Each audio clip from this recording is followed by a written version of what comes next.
Bem-vindos, caros e queridos hobbits, humanos, elfos, anãos e todas as raças dessa Terra-média.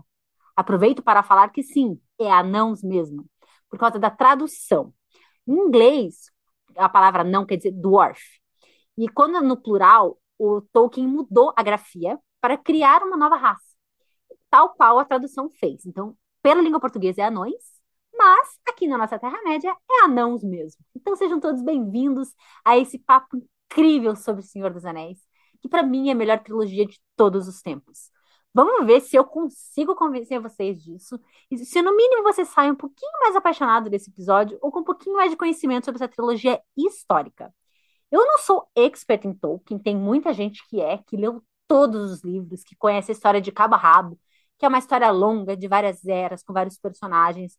Inclusive, por isso que está saindo uma nova série, quer dizer, uma série agora, né? O Anéis de Poder, que vai sair na Prime Video, que esse episódio é uma espécie de aquecimento.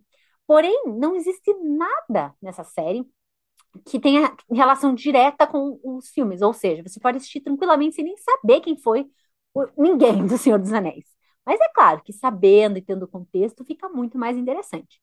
A série vai estrear no Prime Video, deve entrar ainda hoje à noite, mais oficialmente a partir do dia 2, e serão 8 episódios muito bem feitos, com uma tecnologia e um dinheiro enorme. É uma das séries mais caras da história, com a produção literalmente de cinema.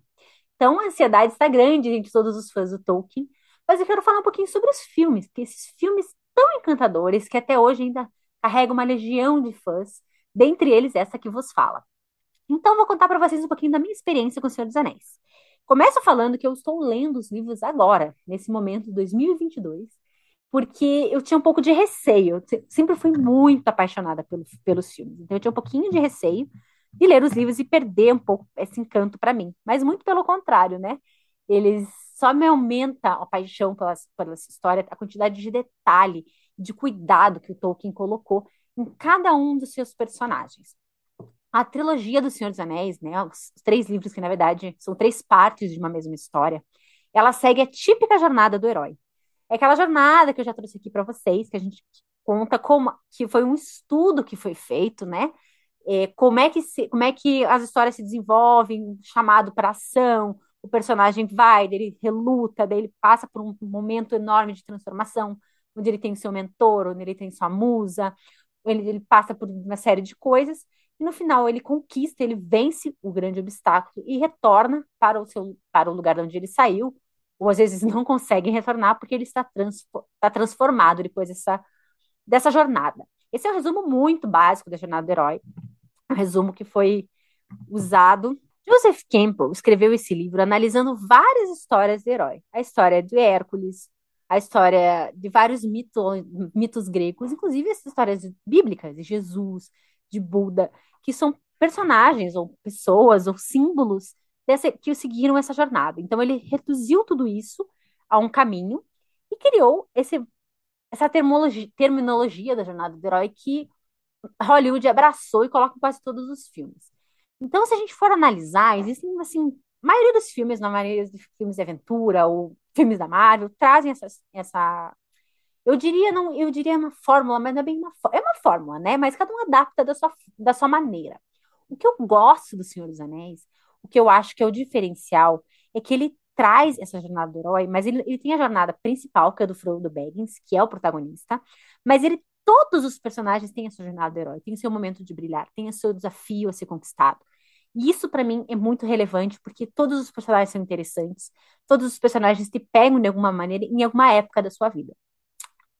A trilogia do Senhor dos Anéis, né, os livros, são os livros mais lidos na Inglaterra durante muito tempo, são livros, assim, muito famosos por lá, por isso que quando o filme saiu, muitos dos atores já tinham lido, já conheciam, e outros foram se apaixonar por essa história, que realmente é tão envolvente. O Tolkien escreveu esse livro durante muitos anos, porque ele criou uma linguagem, ele criou raças, ele desenvolveu subtramas, então é um livro muito complexo. E ele era amigo do C.S. Lewis, né, que é o escritor das Crônicas de Nárnia. Imagine cruzar, você tá num bar, tomando café, tomando uma cerveja, tomando um vinho, é o bar que ele sempre frequentava, e você cruza com o C.S. Lewis, ou Tolkien, ou você ouve uma conversa falando sobre mundos, sobre raças, sobre seres. Deve ter sido incrível. Para você que não conhece muito bem a história, não lembra muito bem, os filmes são antigos, mas a história é universal. E apesar de, já vou tirar esse cavalo, né, esse elefante da sala, tem alguns efeitos que de fato acabam ficando um pouco datados ou eles ficam um pouco antigos, né? A gente percebe o fundo verde, a gente percebe que que ele não é uma das melhores qualidades, mas assim, gente, o filme foi feito, começou a ser gravado lá pelos anos de 97, 98, e saiu em 2001, 2002, 2003, né? Então, assim, tem mais de 20 anos aí de efeitos especiais, de câmeras, de pessoas treinadas, de tecnologia, de dinheiro que surgiu, avançou. E mesmo assim, o filme ainda é melhor do que muitos filmes atuais, principalmente o personagem do Gollum, que foi uma tecnologia nova que foi implantada na época. Mas eu estou colocando aqui os cavalos em frente da carroça, né? Para fazer uma analogia bem grega romana. Vamos falar sobre o que é a história. A história basicamente se passa na Terceira Era dos Homens, que é a história do o Bilbo Baggins, é o Hobbit, daquele livro do Hobbit, que virou outros três filmes, que depois eu posso até comentar melhor para vocês, e aqui, para mim, eles não fazem sentido nenhum. Mas o Bilbo encontrou um anel na caverna do Gollum. O Gollum era um hobbit, dessa raça do hobbit, que ele foi corrompido pelo poder do anel. E esse anel é a força motriz da história. É o que motiva todo mundo. Anos depois, o sobrinho do Bilbo, o Frodo, se torna encarregado por levar esse anel até a Montanha da Perdição, onde ele foi forjado para ser destruído. E nesse caminho, muitas coisas vão acontecer.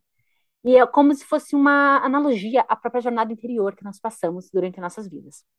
Um anel representa o símbolo do poder, e ele se alimenta do que é de pior em cada um de nós: a ganância, a inveja, o medo, o ódio, a raiva, tudo que tem de mais sombrio dentro de nós alimenta esse anel. Então ele é um anel muito poderoso e muito forte, porque é uma energia muito forte, essa energia negativa, essa energia sombria. E ele foi construído, ele foi forjado por Sauron, que era um lorde, né, um homem que enganou as outras raças e fez tudo, criou, cada um teria um anel para conseguir controlar lá, então tinham seus anéis, tantos três anéis para a raça dos elfos, nove anéis para a raça dos homens, mas acho que cinco anéis para os anãos, né? E ele, em segredo, fez esse anel, que é mais poderoso e corrompeu os demais. A série que vai sair agora, do Anéis do Poder, vai contar essa parte da Segunda Era dos Homens, quando o Sauron forjou esse anel e deu para todas as raças. Então, digamos assim, é começo do fim, né? Como isso foi feito 3.500 anos antes dos acontecimentos do filme do Senhor dos Anéis. Então, assim, é um outro livro, é uma outra parte da história. E por que que eles estão fazendo isso agora? Porque a família do Tolkien, o espólio do Tolkien, né, os herdeiros dele, não permitiam, não vendiam para ser adaptado mais nada. Não sei como que o Peter Jackson conseguiu lá permissão para adaptar a história, mas foi a única vez. Se vocês repararem, existe muito pouca coisa em mídia feita sobre o Senhor dos Anéis. E agora os direitos foram vendidos. Então a Prime Video comprou, a Prime Video tem a Amazon, né, gente? Então eles têm um monte de dinheiro. É uma série caríssima, mais cara que Game of Thrones, porque Game of Thrones, inclusive, quando foi feita, não se sabia que fazia tanto sucesso, não investiram tanto dinheiro de começo, né? E essa série já vai sair com um dinheiro absurdo e uma produção cinematográfica. É uma outra história, porque é a história de como eles pegaram esse anel, como é que eles forjaram. Tem três elfos, que são três elfos que aparecem na história do Senhor dos Anéis, porque eles são seres imortais. Mas eles são em outro momento da jornada do herói deles mesmos. Então, o Senhor dos Anéis, ele conta a história do Frodo Baggins, que é um hobbit, que ele é muito puro, ele é muito inocente. E ele demora a ser corrompido pelo poder do anel. Diferentemente dos homens, né, gente? É uma mega crítica também à raça humana. E as outras raças, elas significam, elas podem simbolizar o que você quiser que elas simbolizem. Para mim, elas simbolizam as diferenças das raças, né? Até isso é uma polêmica que o filme só tem gente branca, né? E não tem de outras etnias, não tem negros. É que, assim, a história do o Tolkien escreveu o livro lá nos anos 40, 50, pós-guerra, conforme o mundo que ele via, né? O livro, a história é sempre um reflexo do nosso mundo. E o filme foi adaptado meio que fiel à história do livro. Só que, claro, hoje em dia não faz sentido nenhum, inclusive, porque existiam pessoas negras de outras etnias na Inglaterra naquela época. Então a série nova já está adaptando, já está trazendo esses atores e personagens plurais, o que é um grande ganho para uma adaptação, que a gente sempre fala, né? A gente está adaptando, então você pode melhorar aquilo que você consegue, sem tirar a essência daquilo que está sendo contado, sempre dá para melhorar, principalmente se você se propõe a fazer uma adaptação mais moderna. Aí o Frodo, ele tá lá com o anel. Ele precisa levar o anel para um lugar muito longe. Ele leva tipo 1 ano e meio para chegar assim. para explicar um pouquinho para vocês, no livro os acontecimentos são muito mais lentos. Então a idade deles é mais maior, então assim, os hobbits vivem até 130 anos, mais ou menos. Então o Frodo tá na meia-idade quando ele parte para essa jornada, ele tá lá com 50 anos. E ele fica 17 anos entre encontrar o anel e levar o anel. Então é tudo um tempo muito mais lento. O tempo da história é mais lento, a narrativa é mais detalhada. Porque o Tolkien tem que apresentar esse universo que ninguém nunca tinha visto, né? Ele está criando. Os elfos têm umas inspirações, é claro, como tudo na arte e na literatura tem inspirações, né? Ele é inspirado muito na Filha do Rei Elfland, que é um livro também mais antigo, em outras histórias, mas ele criou a linguagem élfica. Então, toda a linguagem que vocês veem no filme, ela realmente existiu. Os personagens tiveram que aprender a falar élfico. Tem todo um alfabeto, né? Os próprios atores têm tatuados, né? A Sociedade da Névoa, eles têm tatuado ali em élfico uma palavra. Então, é super legal. Inclusive, eu recomendo procurarem no YouTube. Tem 1 milhão de entrevistas. Agora, na pandemia, o pessoal se uniu para falar sobre o filme, sobre o que eles pegaram do filme, a espada, o elmo, as tatuagens e a amizade que se forjou. Porque o que acontece? Eu estou misturando aqui um monte de informação, né? Contando um pouco da história, contando um pouco dos bastidores. Mas O Senhor dos Anéis foi gravado na Nova Zelândia, lá por 98, 99. E os atores eram novos e jovens e de muitos países. Então eles moraram na Nova Zelândia durante 1 ano e meio, mais ou menos. Foi o tempo que eles levaram para gravar os 3 filmes. Eles gravaram os 3 filmes e depois veio o período de pós-produção, que é efeitos especiais e toda aquela questão, que levou praticamente o mesmo tempo. Então, o primeiro filme foi lançado no final do ano de 2001, o segundo no final do ano de 2002 e o terceiro no final do ano de 2003. Os 3 filmes concorreram a muitos prêmios, mas o primeiro e o segundo ganharam menos. E o terceiro levou 11 premiações. Assim, como se eles estivessem premiando a própria trilogia. Então, todos os prêmios técnicos, muitos prêmios, né? De, o filme, assim, arrebentou a boca do balão, e os efeitos especiais, na época, que eram groundbreaking, né? Eram fenomenais. Não só os efeitos especiais, como também a música, a trilha sonora. Tem a Enya, que compôs músicas específicas para o filme. Então, assim, é muito fascinante acompanhar toda a saga do filme e como o filme continua encantando as pessoas. Eu vou falar um pouquinho por que o filme me encanta e qual foi a minha experiência, mas eu quero falar um pouquinho do Gollum também.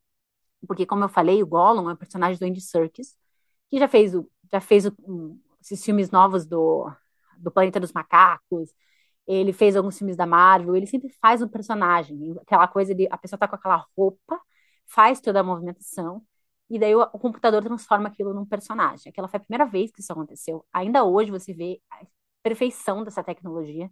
E o mais incrível a voz do Gollum é a voz do Andy Serkis. Então aquilo não é computador. Ele já falou dessa forma em várias entrevistas, é muito interessante de ver. E é um personagem ambíguo, é um personagem que luta com ele mesmo, muito interessante, que é o Gollum ou o Sméagol, né? Que é uma criatura que passeia pelas sombras e tem uma importante função na destruição do Anel.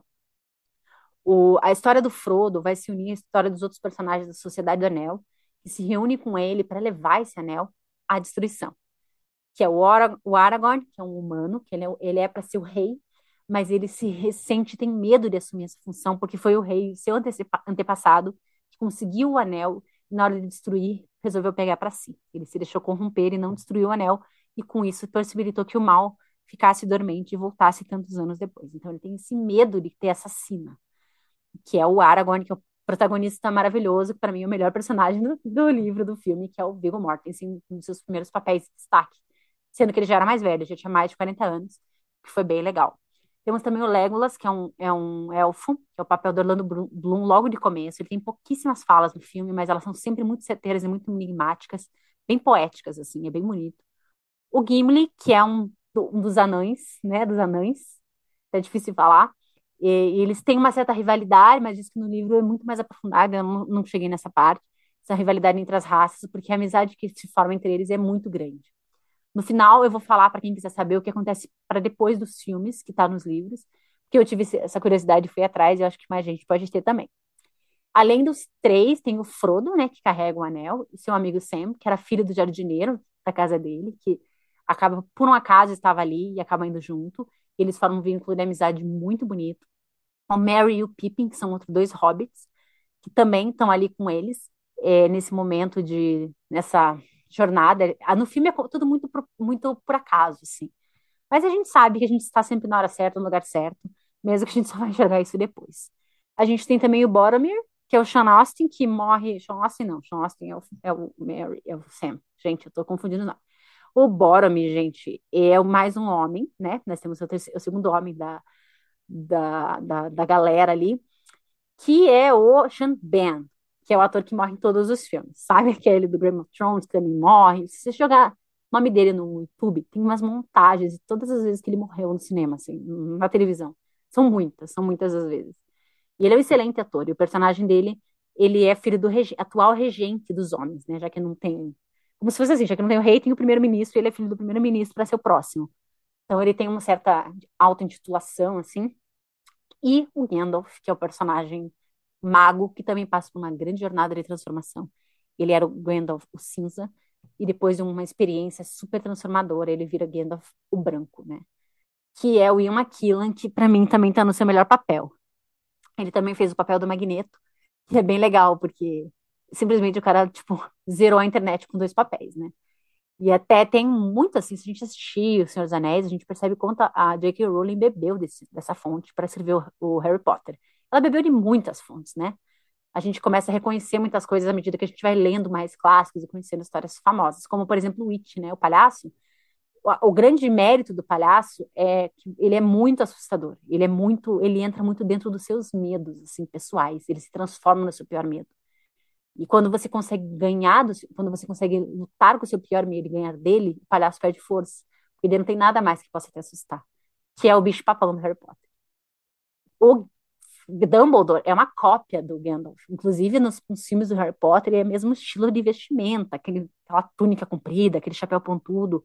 Nesses novos agora, nos Animais Fantásticos, eles tentaram, né, trazer um Gandalf mais bonitão, desculpa, um Dumbledore mais bonitão, ali, um Jude Law, um terninho cortado, mas o original do livro é realmente uma cópia do Dumbledore. Inclusive, até perguntaram por Ian McKellen, porque ele foi convidado para fazer o papel do Dumbledore, do Dumbledore.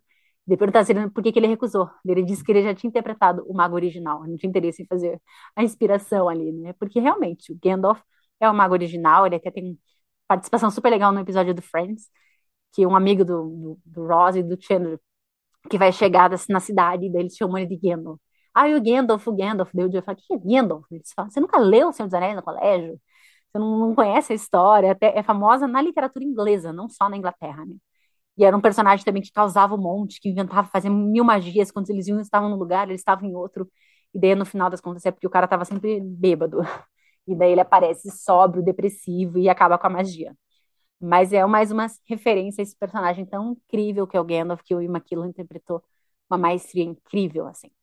E o último que personagem, já falei todos? Falei todos. São os nove, né? Nove da Fellowship, da Sociedade do Anel, que partem juntos nessa jornada. Então, o primeiro filme é muita apresentação desse universo, entra essas músicas que eu falei, muito lindas, toda essa parte do que é, né, a Terra-média, o que é Moria, que é a Terra dos Anões, o que é, para onde eles estão indo, para onde que eles estão vindo.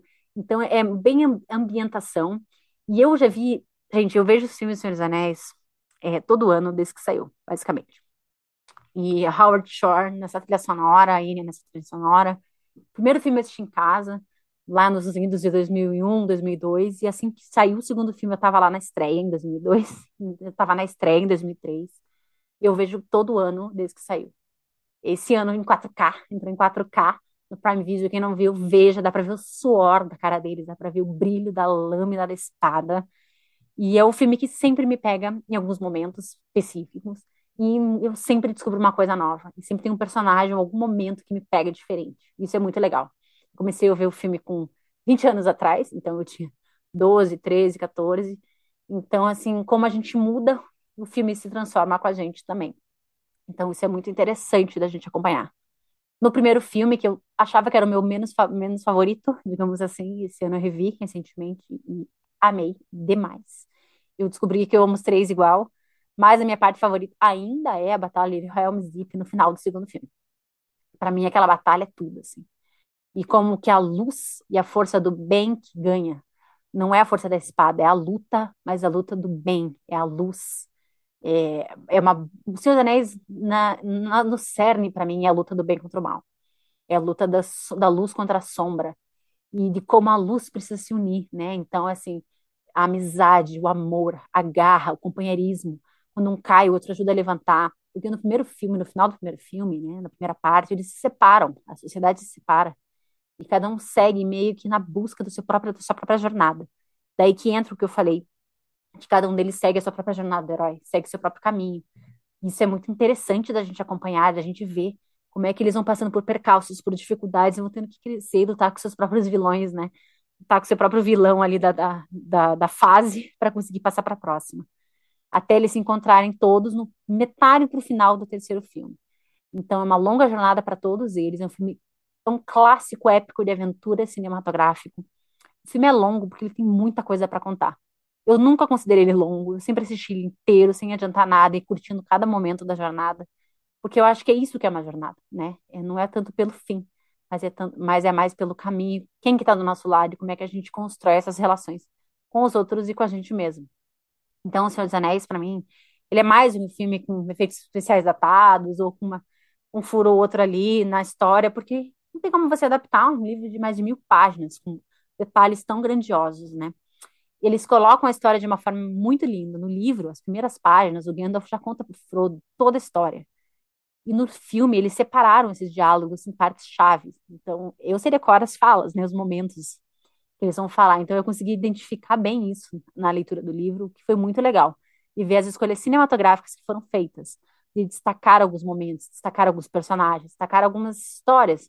Porque, assim, não dá para contar tudo, né? A gente tem que focar algum momento, tem que ter. O primeiro filme foca na sociedade, o segundo filme eles estão meio perdidos. E o terceiro é o Retorno do Rei, é a Ascensão do Aragorn. Então, e ao mesmo tempo não deixar os coadjuvantes apenas como coadjuvantes. Então, a Arwen, que é a elfa, que é o grande amor do Aragorn, é a grande força motriz da movimentação dele, além da coragem, além do medo, é uma parceira para ele, e ela tem pouquíssimas falas. A Galadriel, que é a personagem da Kate Blanchett, que agora vai ser a protagonista do Anéis do Poder, quando ela ainda era uma elfa guerreira, no Senhor dos Anéis ela já é uma elfa mais velha, uma elfa sábia. Então ela fala pouco e ela ouve mais. E ela traz muito essa questão da luz que eu falei. Ela é muita luz em vários momentos. Então isso é muito lindo da gente ver. E tem também a personagem da Miranda Otto, que mora em Rohan, junto com nosso amigo querido, maravilhoso, do The Boys. Então isso é muito legal, né? Da gente ver que alguns atores que não eram tão famosos na época, eles surgiram e despontaram. E ele foi um deles, o Karl Urban, que é do The Boys. Ele foi um dos primeiros filmes que ele apareceu pro mundo, assim. Ele também tem pouquíssimas falas, mas tem uma presença muito pujante, que eu adoro usar a palavra pujante, uma presença muito forte dentro da história. E a personagem da Miranda Otto, que é a... Gente, eu sempre confundo o nome dela. Porque pra mim a Arwen é Liv Tyler, é tipo tudo, assim. Mas é a Elwyn. Ela também tem um papel bem importante no terceiro filme, ela tem que ser uma evolução super legal. As mulheres são fortes, são guerreiras, são determinadas, assim como todos os personagens. E ao mesmo tempo eles têm momentos de fraqueza, têm momentos de dor, desconfiança. Como todo ser humano, como todo ser, né? Porque não tem só humanos nesse filme. Então, assim, é um filme que me encanta por tudo isso, por todas essas vertentes que ele tem, pela música grandiosa, pelas filmagens grandiosas. Eles filmaram na Nova Zelândia, assim, os fundos verdes, é mais quando entra, assim, algumas cenas de quando, por exemplo, os entes estão caminhando. Inclusive, a parte dos entes, gente, os entes são as árvores. E as árvores somos nós. Não, mentira. É o segundo filme. É quando a Fangorn Forest, que é uma floresta mágica muito antiga, quando as árvores, elas, claro, gente, um anel vai destruir o mundo. É uma força muito poderosa. Então, todo o universo, todos os seres precisam se unir para lutar contra esse mal iminente. E o que acontece é que as árvores da floresta, os entes, eles não querem se envolver. Eles dizem que os humanos e os seres vão sempre se destruir, mas o mundo vai continuar. E até chegar ao ponto em que eles percebem que metade da floresta já está destruída. Então, eles já estão envolvidos nessa destruição. Então, vem uma parte que eu amo, que é do segundo filme, que é quando os entes começam a destruir o arsenal de orcs. Orcs são seres nojentos, horrorosos. Eram, como eles falam no filme, né? Eram hobbits, eram seres de luz que foram mutilados e foram torturados pela escuridão. Então eles só conseguem andar, inclusive à noite, na escuridão. E eles não têm, eles são horríveis, assim. E tudo é feito prático, tá? Todos eles são maquiagem, então você vê que envelheceu muito bem a maquiagem, porque é extremamente bem feita. E ali eles estão criando urukais, que são uma mistura de homem com orc, que também era elfo, que é uma misturança de coisa que dá aquele ar de meio nojento, assim, meio de sujeira, como se fossem realmente seres que brotam da escuridão, assim. São os vilões ali de máquina de manobra, né? Então é legal de ver também. Ai, gente, é muito legal. Esse filme tem muitos momentos muito, muito, muito bons. Minha cabeça, eu tinha feito uma sequência de coisas que eu ia falar de uma forma super clara. Eu só tô focada aqui em não me atropelar, não falar correndo. Então, se eu for voltar, vocês me perdoem, é muita empolgação para falar dessa trilogia, que ela encanta por tudo isso. Então, tem gente que gosta muito da parte da fantasia, tem gente que gosta muito da parte que realmente traduz uma espécie de Segunda Guerra Mundial ali, uma briga entre povos, que poderia causar o final do mundo. Tem gente que gosta de um personagem do outro, da tecnologia, da trilha sonora, e tem gente que gosta de tudo isso junto e misturado, como eu, assim. Eu acho que é um filme que tira a gente do nosso dia a dia, nossa, do nosso senso comum, digamos assim, nos joga para um outro planeta, para uma outra realidade, mas que é uma metáfora, uma grande alegoria para que a gente vive.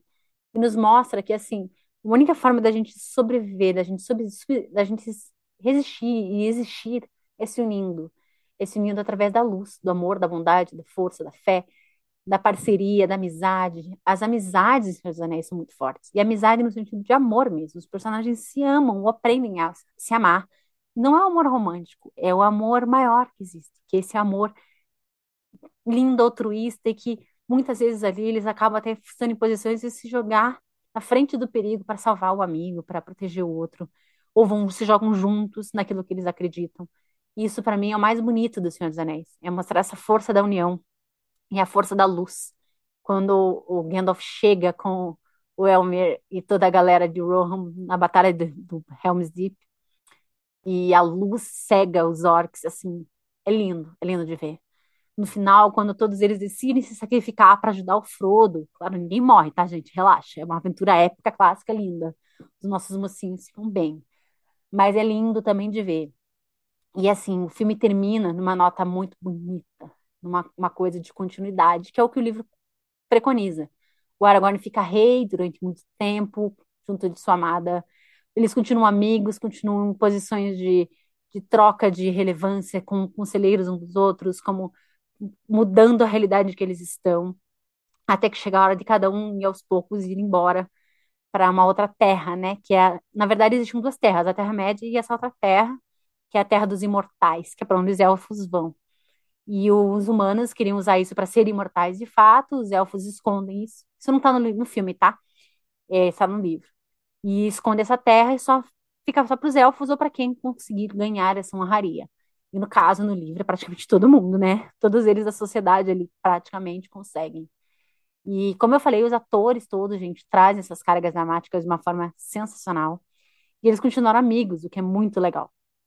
Eles continuaram amigos até hoje, então a gente vê foto de aniversário de um ou do outro, e todos eles comemorando, comendo. É super, super gostoso da gente se acompanhar e ver que essa sociedade persiste. Pra você que nunca viu O Senhor dos Anéis, eu diria assista, mas vá com o coração aberto. Na verdade, sempre vá assistir um filme com o coração aberto, esperando o que o filme quer te dar, não o que você acha que ele tem que te dar. Porque quando a gente já chega com essas expectativas, sempre vai ser frustrante. Não tem como a gente ir esperando alguma coisa que nunca vai ser o que a gente está esperando, então a gente sempre vai sair frustrado. Não, vá com o coração aberto, vá preparado para ver um filme que realmente é longo, né? Tem 3 horas e meia. Isso sem a versão estendida que saiu agora. Agora eles liberaram a versão estendida, que são versões com cortes da época. Então, assim, os caras ficaram 1 ano e meio filmando, mas ao mesmo tempo praticamente fazendo pós-produção, com efeitos especiais, edição e finalização. Então eles têm muito mais material do que 3 horas para cada filme. Então eles lançaram uma versão agora, com essa parte mais longa, né? Que tem outras cenas e tal. Mas assim, na minha cabeça, se eles cortaram isso na época, porque eles entenderam que não era fundamental para contar a história. Então eu nem vi essa versão, eu vi só a versão em 4K da versão original, que já é incrível. E assim, se quiser veja filme pausado, que eu acho muito difícil conseguir pausar, porque quando você entra na história, você mergulha de um jeito. Mas assim, releve algumas coisas dos efeitos que realmente são Você vê que é fundo verde, você vê que não é dos melhores, assim, principalmente na batalha final. Mas assim, quando a gente tá com aquela nossa suspensão da descrença tão aflorada e a gente tá tão envolvido naquilo que o filme tá contando, não faz tanta diferença, sabe? E eu acho que é por aí, assim, um filme de aventura, a gente sempre tem que jogar um pouco disso, dessa magia do filme nos nossos olhos, e é um filme que a gente tem que sentir mais do que tentar entender ou racionalizar as atitudes e as ações dos personagens. Então, assim, meu querido Melon, ou amigo, assista o filme com o coração aberto, que com certeza vocês vão amar. Ai, vai dar tudo certo no final? Vai, gente. É uma aventura clássica, famosa. Muito difícil o filme ficar famoso por tanto tempo, se morrer todo mundo. A não ser que seja Romeu e Julieta, né? Mas é famoso por outros motivos. Mas assim, vai dar tudo certo. Respira. Você vai curtir uma jornada incrível. E no final, você com certeza vai descobrir uma coisa ou outra sobre você também. Isso que é o mais incrível do cinema. Isso que é o mais incrível da arte, né? É um espelho sobre nós. E é o que eu comecei o episódio falando, a gente assiste um filme desse e a gente sempre descobre alguma coisa sobre a gente, ou uma coisa nova no filme. Eu já vi esse filme mais de 20 vezes, com certeza, os três, porque eu vejo todo ano. Todo ano tem um momento que eu assisto os três filmes. E por acaso, assim, me dá saudades, parece. Parece que eu quero voltar para a Terra-média, quero voltar para aquele espaço onde tudo está dando tão errado, mas tem tanta coisa bonita acontecendo ali, tem tanta força acontecendo ali. Inclusive, durante a pandemia, teve, né, algumas falas do filme que foram usadas, como uma pergunta do Frodo: por que que isso está acontecendo agora? Eu queria que isso nunca tivesse acontecido comigo, que o anel nunca tivesse vindo a mim. Ao que o Gandalf responde, né? Não cabe aos nós discutir o que acontece no tempo que a gente está vivendo, só vivenciar o melhor que a gente puder naquele momento. Ou algo assim, né? Tô parafraseando. Mas muito pareceu isso durante a pandemia, por causa do contexto da pandemia. E esse clima de constante destruição, de medo e pavor que os três filmes do Senhor dos Anéis têm, até chegar, enfim, à destruição do Anel, é muito interessante a gente ver como é que cada um reage. Quanto um sucumbem ao medo, sucumbem ao próprio medo mesmo, de que vai dar errado, então eu já vou virar de lado porque não vai dar certo mesmo. Que acontece com um personagem que eu não vou dizer qual, que é um outro personagem. Vou dizer, tá, é o Saruman, maravilhoso, ator incrível, que infelizmente morreu. Infelizmente, muitos atores já morreram nesse filme, porque já era um pessoal mais velho, o filme tem 20 e tantos anos. Mas são você vai vendo a reação que cada um tem em momentos de adversidade. Isso é muito legal também. E a gente passa a pensar, né, como é que a gente agiria no momento desse. Será que a gente seria mais Frodo, mais Sam, mais Aragorn, mais Arwen, mais Gimli? Não sei. A gente vai descobrir isso, talvez ou não, nas nossas pequenas jornadas de herói que a gente tem todos os dias. Então, eu dedico esse episódio, dedico esse filme a todos os meus amigos, a todos aqueles meus companheiros da sociedade, minha sociedade do Anel, que estão comigo nessa jornada, e que às vezes se afastam, como acontece no filme, outras se reencontram, outras não, cada um segue sua própria jornada, mas estamos todos aqui sob o mesmo céu, como diz um outro filme que eu adoro, que já que estamos aqui sob o mesmo céu, vamos aproveitar enquanto temos esse tempo. E eu agradeço a todos vocês por esse tempo que tivemos juntos, falando desse filme, falando de coisas aleatórias sobre o Senhor dos Anéis. Eu participei de uma live no Obsessões, inclusive, beijo meninos, adorei, adoro participar dos Sessões de Cinema, em que a gente falou mais pessoas, o Fernando, o Leandro, o Vitor, o Vini, e o Matheus, a gente falou sobre o filme, metade deles não gostou, outra metade gostou, e outros não tinham visto. E esse episódio em especial eu quis fazer sozinha, porque é isso, assim, sou eu falando de uma das minhas paixões, que é essa trilogia, falando por que que ela me encanta e como que eu acho que ela realmente merece ser vista. Ela é uma história clássica de fantasia, com todos os elementos que podem ter num filme, que fazem a gente se sentir bem ao final. E fazem a gente se sentir elevado de alguma forma, nos transformam. Então, para mim, esse é o melhor tipo de entretenimento, de cinema que existe. Eu quero dedicar esse episódio também ao meu amigo Tadeu, a Jéssica e a Lua, porque o nosso querido podcast Rabisco está fazendo 4 anos. Infelizmente, eu não vou estar presente pessoalmente nessa festa, mas eu tô aqui, eu mandando um parabéns gigantesco para o Tadeu e para a Jéssica, que começaram esse projeto 4 anos atrás. E a Lua agora, que está dando continuidade à bancada com o Tadeu e todos os convidados que já passaram. Eu tenho um orgulho e uma honra gigantesca em fazer parte desse projeto, desse podcast. Cabine do Filme, como vocês sabem, tem um pouco mais de um ano e está dentro do podcast Rabiscos. Eu sempre que falo do podcast, eu falo. É um podcast que tem um programa literário nas terças-feiras e um de cinema nas quintas. Porque para mim são duas vertentes, são duas faces da mesma moeda. Eu não vivo sem literatura e cinema. E eu sou muito honrada por ele fazer parte desse projeto. O Tadeu é um cara incrível. Não é só porque ele é meu amigo, não é só porque ele ouve minhas lamentações, porque ele edita esse programa com todo o carinho do mundo, porque ele participa, porque ele interage, porque ele torce. Não, é porque ele é um cara incrível mesmo. Começar um projeto que fala de literatura, incentivar a literatura como ele faz, é louvável, assim. E eu fico muito feliz e fico muito grata que as pessoas saibam disso e continuem acompanhando, que o projeto está aí, o podcast está aí, 4 anos depois, com força total, convidados incríveis, uma apresentadora maravilhosa, que é a Lua. Dois baita escritores, também quero parabenizar a querida Lua pelo lançamento do seu livro Passageira, que está saindo agora, um livro de poesias, que tem toda a doçura, a delicadeza e a força dela, sem sombra de dúvidas. Uma honra enorme estar aqui, dividindo com vocês esse espaço, esse nome, está subir esse céu, que é o podcast Rabiscos. A gente fala de cinema, a gente fala de reflexão, a gente traz convidados e faz o que a gente tem paixão, do que a gente acredita. Porque no fundo é sobre isso. É sobre você colocar o teu coração no que faz sentido e levar isso para outras pessoas esperando que reverbere também. Então, parabéns, podcast Rabiscos. Vida longa para você. Parabéns, Tadeu. Parabéns, Jéssica, que está aí alçando novos voos, mas que é uma grande mãe desse projeto. Parabéns à Lua e ao Alisson, é todo mundo que passa por aqui, a todos os nossos convidados que abrilhantam cada dia mais nossas conversas, nossos papos sobre cinema, literatura e a vida. Agradeço você também que escuta hoje com o microfone novo, então se der algum problema no som, provavelmente o Tadeu consertou, porque esse menino é o gênio da edição, além de tudo. Mas estou aqui sempre procurando também trazer o melhor para vocês. E espero que vocês tenham gostado, que vocês tenham aprendido alguma coisa, que vocês tenham entendido, porque eu devo ter falado um pouco rápido.